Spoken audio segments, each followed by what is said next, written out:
Hey everyone, good afternoon. I hope সবাই ভালো আছো, আমিও ভালো আছি। তো দেখো, চলে এলাম অনেক দিন পরেই দুপুরের মেনু নিয়ে মিনি ব্লগে। তো দেখো আজকে দুপুরের মেনু,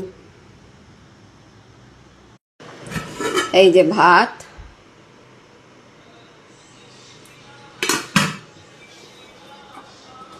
এই যে ডাল, আমরা দিয়ে ডাল করেছি, আর এই যে কচুর ফুল নিয়ে এসে ওটাকে কেটে ভাপিয়ে যেমন কচুর শাক করে সেরকম বানিয়েছি। আর এই দেখো আজকে না ডিমটাকে ওপর দিয়ে ফাটিয়ে দিয়ে ডিমের অমলেট না করে ডিমটাকে সোজাই ঝোলের মধ্যে ফাটিয়ে দিয়ে করেছি। এই যে ডিমগুলো এরম করে বানানোর পরে দেখো কুসুমগুলো গোটা গোটাই রয়ে যায়, বাদিগুলো অবশ্য বেশি থাকে না, খানিক খানিক ভেঙেও যায়। এই যে ভেঙে গেছে, কিন্তু ভালোই হয়।